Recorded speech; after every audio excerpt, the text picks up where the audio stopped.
बिस्मिल्लाहिर्रहमानिर्रहीम, अस्सलाम वालेकुम। मेरा नाम अरीफ समरोह है और यंग सॉलिसिटर्स के प्लेटफॉर्म से मैं आप सबको खुशामदीद कहता हूँ। मैं खुद को और अपनी टीम को बहुत खुश नसीब समझता हूँ कि यंग सॉलिसिटर्स के तवस्सुल से हमें नामार वकला असातिज़ा और दीगर बार के लीडरान से बातचीत करने का मौका मिला। इसी सिलसिले में आज हम मौजूद हैं एक नए मेहमान के साथ। नाज़रीन, मैं बात कर रहा हूँ एडवोकेट आमिर नवाज वराइज साहब की, जो कि इस वक्त कराची बार एसोसिएशन के जनरल सेक्रेटरी हैं। तो शुरू करते हैं। अस्सलाम वालेकुम सर। वालेकुम अस्सलाम। कैसे मिजाज हैं आपके? बिल्कुल सर, ठीक सबसे ठाक। पहले तो बहुत बहुत शुक्रिया कि आपने अपना कीमती वक्त हमें दिया। जैसा कि बार का लीडर होने के नाते आपकी बहुत हेक्टिक रूटीन होती होगी। सर, प्रोग्राम का आगाज़ करते हैं। सर, आगाज़ हम इस तरह से करेंगे कि हम सबसे पहले आपका इंट्रोडक्शन जानना चाहेंगे कि आप कौन है और कहाँ से ताल्लुक़ रखते हैं। सबसे पहले तो मैं आपका शुक्रगुजार हूँ कि मेरा टाइम अपनी जगह, लेकिन आपने भी अपना टाइम निकाला और मुझे कंसीडर किया, इस काबिल समझा कि आप मेरा इंटरव्यू ले सकें। बाकी जहाँ तक बैकग्राउंड के है, मैं कराची के इलाके लियारी में मेरी पैदाइश हुई और वहीं से ही बेसिक मेरी एजुकेशन है। फिर SM साइंस कॉलेज से मैंने इंटर किया, उसके बाद SM आर्ट्स एंड कॉमर्स से मैंने ग्रेजुएशन किया और फिर मैंने अपना LLB जो है वो SM लॉ कॉलेज से किया और मास्टर्स इन क्रिमिनोलॉजी मैंने कराची यूनिवर्सिटी से किया और प्रेजेंटली LLM मेरा कंटिन्यू है। बहुत शुक्रिया सर। सर, जब आप SM लॉ कॉलेज में थे, सर आपका उस वक्त कैसा गुजरा? उस वक्त की पढ़ाई और आज की पढ़ाई में क्या आप वो फ़र्क समझते हैं? मुझे ये लगता है कि ऑलमोस्ट चीज़ें सेम है, लेकिन पहले की निस्बत अभी बेहतर है, क्योंकि जब हम थे तो तब कोई लिमिटेशन नहीं थी कॉलेजेस में। वो जितने स्टूडेंट्स चाहते थे वो अपने एडमिशन ले लेते थे। एक बहुत बड़ी स्ट्रेंथ 1200-1300 स्टूडेंट्स की होती थी, लेकिन अब चूँकि लिमिटेशन आ गई है, मेरा ख्याल है कोई भी कॉलेज जो है वो 100 से ज़्यादा या मे बी उससे 150 से ज़्यादा स्टूडेंट्स नहीं ले सकता। तो इस वजह से अब टीचर्स को भी फोकस करने का टाइम मिलता होगा और स्टूडेंट्स को भी जो है प्रॉपर अटेंशन लेने का टाइम मिलता होगा। बहुत शुक्रिया सर। आपका वकालत की तरफ रुझान कैसे आया? क्या ये आपका शौक था या फिर हादसाती भी कह लें, शौक भी कह लें? एक्चुअली मुझे लॉ की जो फील्ड है ये पसंद थी और मैं डोमिनो इंग्लिश लर्निंग सेंटर में इंग्लिश लैंग्वेज की टीचिंग किया करता था। तो वहाँ पे हमारी एक टीचर थी, वो उन्होंने LLB किया हुआ था। तो मैंने उनसे एक दिन पूछा, आप क्या करते हैं, आपकी एजुकेशन क्या है? तो उन्होंने कहा कि मैं लॉयर हूँ, मैंने LLB किया हुआ। तो मैंने उनसे कहा कि मुझे भी बहुत शौक है। उन्होंने कहा एडमिशन खुले हुए, चले जाओ। तो मैं चले गया, तो वहाँ आगे गया तो वाकई में एडमिशन खुले हुए थे। SM लॉ में अप्लाई किया, शुक्र अल्हम्दुलिल्लाह। बट मुझे लगता है कि अल्लाह ने अच्छा प्रोफेशन मुझे दिया। बहुत शुक्रिया सर। सर, जैसा कि आपने बताया कि लॉ गेट के अभी जो है लिमिटेड इनटेक हो रही है, जो कि सुप्रीम कोर्ट के ऑर्डर के मुताबिक। तो सर, आप क्या समझते हैं कि जिस तरह से ये रिफॉर्म्स आए हुए हैं, क्या आप समझते हैं कि क्रीम फोर्स फिर भी डिराइव होगी? क्योंकि सर ट्रेडिशनली अगर हम देखें तो सर जो वकालत है वो प्रैक्टिकल हमारी जो है ज़्यादा वसी है और जो है ना एकेडमिक्स लिहाज से जो है हार्डशिप्स हैं। इसमें ऐसा है कि सबसे पहले तो मुझे लगता है कि जो लॉ गेट है इसमें एक जो है सुलूक जो है वो इम्तियाजी नहीं किया गया। तो इससे एक बात तो समझ आती है कि ये खुद अपने एजुकेशनल सिस्टम से सेटिस्फाइड नहीं है।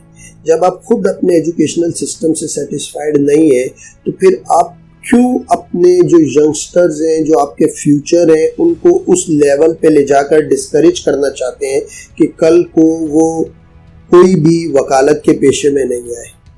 इस टाइम पे आपने प्री एडमिशन टेस्ट कर दिया, वो भी एक डिफ़िकल्ट है। फिर आपने सीट लिमिटेड कर दी, वो डिफ़िकल्ट है। परसेंटेज लेवल अप कर दिया, जैसे लास्ट SM लॉ में मेरे सुनने में आया था कि 86% पे क्लोज हुआ। इसी तरीके से फिर आपने अब लॉ गेट कर दिया है। लॉ गेट के बाद तो लॉ गेट में फिर जो दूसरी चीज़ है, चलो इस बात को भी आप मान लें उनकी, अब सुप्रीम कोर्ट की डायरेक्शन है तो आप सुप्रीम कोर्ट की डायरेक्शन को पूरी तरह फॉलो करें। सुप्रीम कोर्ट ने अपनी जजमेंट में ये कहा था कि HEC जो सा है वो एक क्वेश्चन बैंक बनाएगा, एक बुकलेट बनाएगा, लेकिन अभी तक उस ऑर्डर की कंप्लायंस नहीं हो सकी। कोई क्वेश्चन बैंक नहीं दिया, कोई बुकलेट नहीं दिया गया। तो मैं ये कहूँगा कि ये जो पोजीशन है, इस सारी सूरत हाल को देखते हुए इसमें जो लो गेट का इशू है, इसको ऊपर के लेवल से, चाहे वो पाकिस्तान बार लेवल हो, सुप्रीम कोर्ट लेवल हो, चाहे वो सिंध बार काउंसिल हो, उन सबको इस मामले को देखना पड़ेगा। और फिर आप जो टेस्ट दे रहे हैं वो एक्सट्रीम लेवल का हार्ड दे रहे हैं, फिर वो कंफ्यूजिंग है, उसमें जो क्वेश्चंस हैं उनके आंसर जो है वो डिविशियस हैं, वो हो सकता है एक ही क्वेश्चन के 2 आंसर हो, फिर हर बच्चा मुख्तलिफ बुक्स से स्टडी कर रहा है, फिर इस तरीके से आप क्वेश्चन के गलत आंसर दे रहे हैं, फिर क्वेश्चंस ही गलत दे रहे हैं जो उनकी फ्रेमिंग ऑफ क्वेश्चंस है। तो ये ऑल जो चीज़ें इस बार भी जो लास्ट लो गेट गया है, इसमें मुझे पता चला है जो बच्चों ने अपनी हार्डशिप डिस्कस की है कि कम से कम 30 क्वेश्चन ऐसे थे कि जो सही क्वेश्चन नहीं थे, जिससे वो सेटिस्फाइड नहीं थे। तो अगर आप इस सारी चीज़ों को माइंड में रखेंगे, अब एक बच्चा जो LLB करके आ रहा है, पहले तो उससे लो गेट लेने की ज़रूरत नहीं है, चलो आपने ले लिया, लो गेट कर दिया, तो एटलीस्ट क्वेश्चन तो रीजनेबल हो कि आप उससे उस लेवल पे के क्वेश्चन पूछो जो आप उससे एक्सपेक्ट कर रहे हो। तो मेरी ये रिक्वेस्ट होगी कि एक तो इसका जो पैटर्न है, जो सुप्रीम कोर्ट की डायरेक्शन है, उसके मुताबिक जो क्वेश्चन बैंक है वो प्रोवाइड किया जाए लो गेट के लिए स्टूडेंट्स को HEC की जानिब से। फिर उसके बाद आप जो पैटर्न है उसको थोड़ा इजी किया जाए, बिल्कुल एक्सट्रीम लेवल पे नहीं लेके जाया जाए। फिर बच्चों की आप कंसिडरेशन देख लें कि आप चलो अभी तो आप 86% मार्क्स वाले बच्चे ले रहे हैं, लेकिन जो पहले आपने बच्चे लिए उनका लेवल क्या था, आप उनको जो 2000, ये तो मेरा ख्याल है 2018 या 2018 से शायद लो गेट हुआ है। इससे पहले जिन बच्चों ने 5 इयर्स प्रोग्राम में एडमिशन लिया हुआ था, मे बी 2016 में, 2015 में, वो भी इसको फेस कर रहे हैं, फिर हार्ड लेवल पे कर रहे हैं। तो मेरा ख्याल से ये जो स्टूडेंट्स कह लो, यंग लोग, ग्रेजुएट्स कह लो, उनकी ये जो हार्डशिप है इसको दूर करना चाहिए और इस प्रोसेस को इतना डिफिकल्ट ना करें कि लोग वकालत की तरफ आए ही नहीं।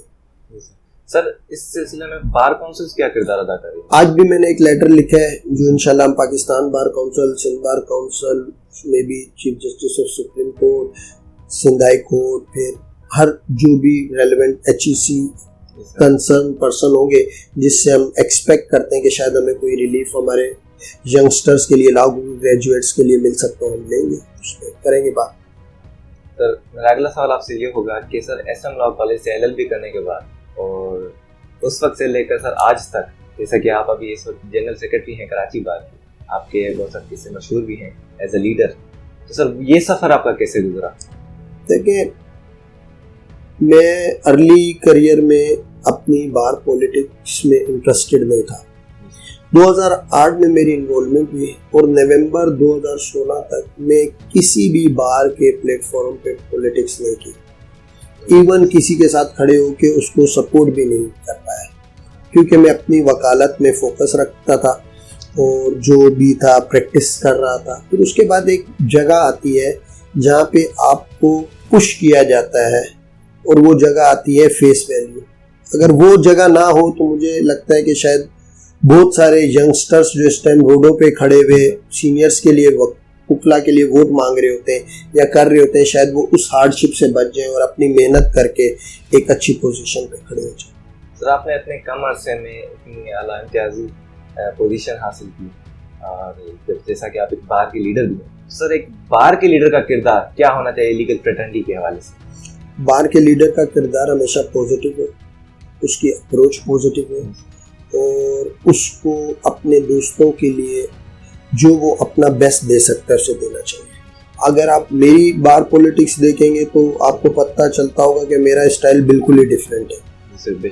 तो मैंने कुछ न्यू चीज़ें इंट्रोड्यूस की हैं और जो सबसे अहम चीज़ है मेरी जो की है वो मैंने ये कहा है कि आप खिदमत करो अपने वकील दोस्तों की। आप खिदमत करोगे, उनके साथ उनके अच्छे बुरे वक्त में खड़े हो, वो कभी आपको मायूस नहीं करेंगे। और इसका सबूत है ये मेरे इस साल जो मैं इलेक्शन जीता हूँ, मैं अपने दोस्तों के उनके अच्छे बुरे वक्त में खड़ा हुआ, उनकी खिदमत की, उन्होंने भी मुझे मायूस नहीं किया। तो मेरे ख्याल से हमें, मैं जिस चीज़ की तरफ लेके जा रहा हूँ, इससे पहले ये ट्रेंड मुझे नहीं लगता इस लेवल पे था। सही है, बैकअप इतना कोई लीडर कर रहा था, तो आई थिंक कि हम अपने ट्रेंड पे चल रहे हैं तो मे भी देखो, तो एज सच बाकी लीडर्स डेफिनेटली बड़े हैं, काफ़ी लोग हैं। अब मैं किसी एक का नाम लूँगा तो दूसरा नाराज़ हो जाएगा, तो इस वजह से मैं इस चीज़ को अवॉइड करता हूँ। सर एक बहुत ही इम्पोर्टेंट सवाल यहाँ पे आता है कि as a general secretary of Karachi bar association, sir आपका मैनिफेस्टो क्या था और आज तक आप किस हद तक उसमें कामयाब हो चुके हैं? देखिए, मेरा जो मैनिफेस्टो था, मैंने बड़ा सिंपल मैनिफेस्टो रखा था। मैंने कहा था जो चीज़ मेरे हाथ में होगी वो चाहे कैसी भी हो आपके लिए मैं कर दूंगा। अब वो हमें सिर्फ एक चीज़ जो इस टाइम हार्डशिप आ रही है, वो चूँकि बाहर फाइनेंशियल क्राइसिस से गुजर रही है, कोई हम मेगा प्रोजेक्ट नहीं दे पा रहे मुझे लग रहा है, और उसी पे मेरे फोकस है। मेरी कोशिश है कि हम कोई एक मेगा प्रोजेक्ट एटलीस्ट अपने दोस्तों को दे जाए। बाकी जो दोस्त आते हैं, जिस हद तक हमारे हाथ में होता है, हमने कभी किसी को रिफ्यूज़ नहीं किया है, उनको ओब्लाइज ही किया है और उनकी वेलफेयर के लिए जो बेस्ट कर सकते हैं।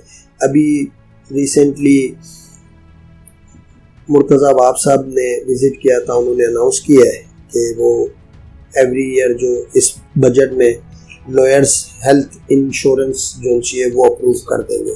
तो अगर वो हो जाता तो मुझे लगता है कि वो भी बेहतर हो जाएगा। तो बेसिक फोकस जो है इस तरीके से, क्योंकि मैं हॉस्पिटल्स वगैरह में ज़्यादा जाता रहता हूँ, वैसे दोस्तों को बैकअप करता हूँ, तो मुझे फील होता है कि हमारे वकला को हॉस्पिटल मेडिकल साइड पे बहुत एक्सट्रीम लेवल की ज़रूरत है। बहुत शुक्रिया सर। सर अगला सवाल मेरा ये होगा कि सर आपको कभी मुश्किलात का सामना पेश आया अपने करियर में या फिर बार पॉलिटिक्स में?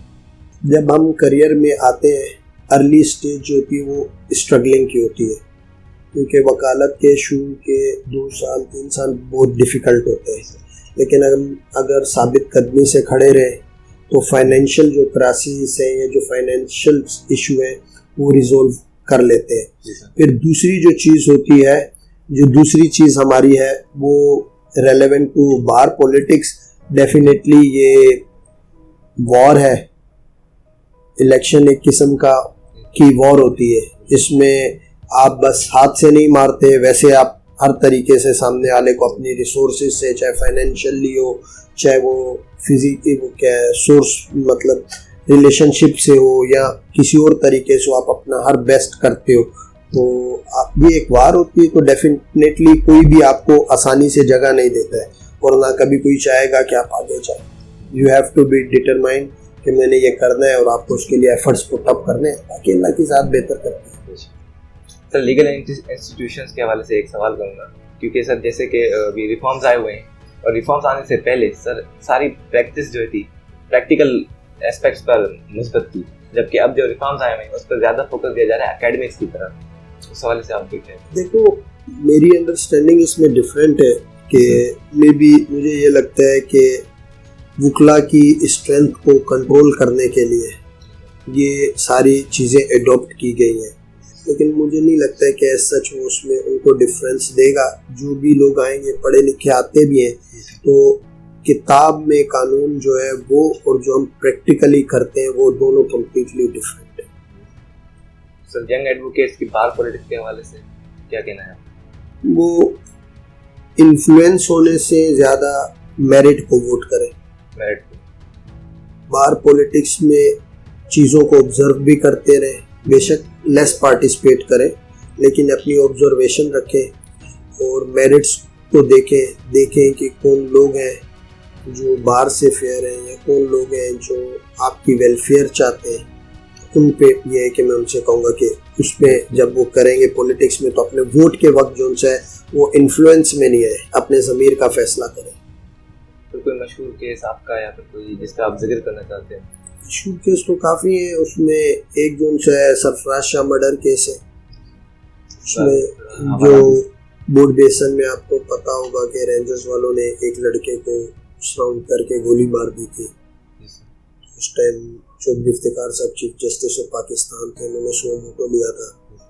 तो उसमें मैं अब टिल सुप्रीम कोर्ट था, मैं सुप्रीम कोर्ट का शुक्रगुजार हूँ कि उन्होंने मुझे स्पेशल परमिशन दी थी सुप्रीम कोर्ट में अपेयर होने की, और वो केस रिपोर्टेड भी हुआ।